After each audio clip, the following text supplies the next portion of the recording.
And just like that, it's drilled all the way out. Just like that. Fits right in there. Stick some glue on there and we'll be good to go. That is sweet. All right. Well, I can't hardly believe it worked. I think the key here is to cut it flush with the end as you can, because then you don't have to drill so far. If you leave it up an inch, you're going to have to drill through that an inch before you get there.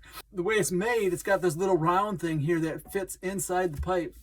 Let me take this off here. It fits inside the pipe, so it kind of acts as a guide.